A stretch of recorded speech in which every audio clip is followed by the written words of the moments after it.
lagi. Masih ingat dengan saya Ibu juga siapa? Perawat Raisa. Benar sekali ya. Bagaimana perasaan Ibu hari ini? Cukup baik, Sus. Apakah Ibu sudah melakukan latihan fisik untuk mengontrol rasa marah Ibu seperti yang saya ajarkan kemarin? Sudah.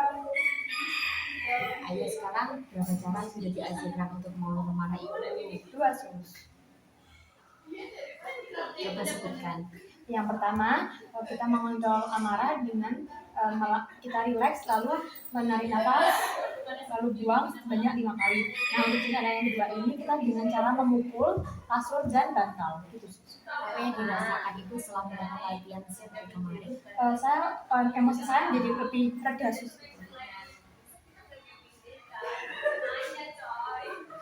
Selain dari cara yang telah Ibu latih, apakah Ibu mengerti cara lain untuk mengontrol rasa marah Ibu? Belum, Sus.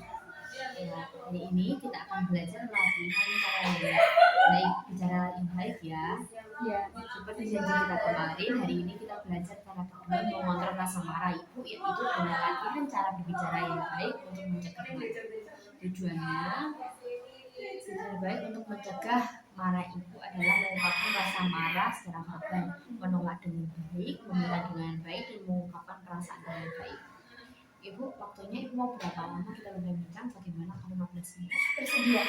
Gimana ya kita berbincang? Bagaimana kalau di tempat ini saja? Bersedia, Sus.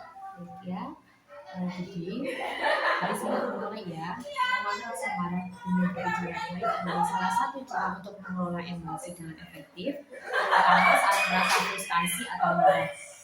Ini melibatkan pemilihan kata-kata yang tepat dan menyampaikan perasaan dengan cara yang tenang dan konstruktif, bukan dengan emosi yang meledak-ledak atau kata-kata kasar. Tujuan utama mengontrol rasa marah dengan berbicara baik adalah untuk mengurangi dampak negatif kemarahan, baik bagi diri sendiri maupun orang lain, mencegah konflik yang lebih besar. Hal yang perlu dipersiapkan yaitu hanya kesediaan Ibu untuk mendengarkan, berlatih, dan mencoba teknik yang saya ajarkan ya. Baik, sekarang kita akan latihan cara berbicara untuk mencegah marah ya Ibu. Kalau marah sudah disalurkan untuk melalui nafas maupun keluar kasur dan bantal dan sudah lega, maka kita perlu bicara baik dengan orang yang buat kita marah. Ada 3 cara. Yang pertama, meminta dengan baik tanpa marah dengan suara yang reda, dengan kata tolong serta tidak menggunakan kata-kata kasar. Contohnya seperti ini, tolong ambilkan barang itu. Coba Ibu sampaikan, tolong ambilkan barang itu. Bagus sekali Ibu. Sekarang kita cara yang kedua yaitu menolak dengan baik jika ada yang menyuruh dan Ibu tidak ingin melakukannya. Bisa dengan kata maaf, saya tidak bisa melakukannya karena saya sedang ada kerjaan. Maaf, saya belum bisa melakukannya karena saya sedang ada kerjaan. Bagus Ibu. Untuk yang terakhir yaitu mengungkapkan perasaan kesal Ibu dengan baik jika ada perlakuan teman atau keluarga yang membuat Ibu kesal.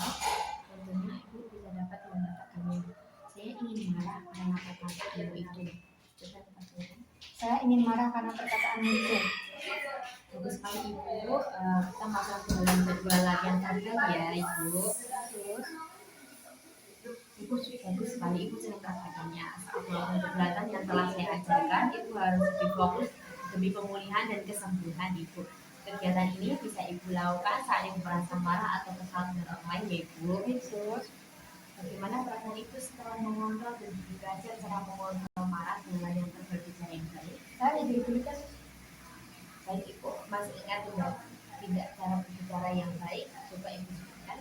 Yang pertama kita meminta tolong dengan nada yang rendah, tolong tunjukkan barang itu. Lalu yang kedua, ketika ada yang mengajak kita melakukan sesuatu namun kita tidak berkenan untuk melakukannya, kita menolak dengan cara yang halus, mohon maaf saya belum bisa melakukannya karena saya sedang ada kerjaan.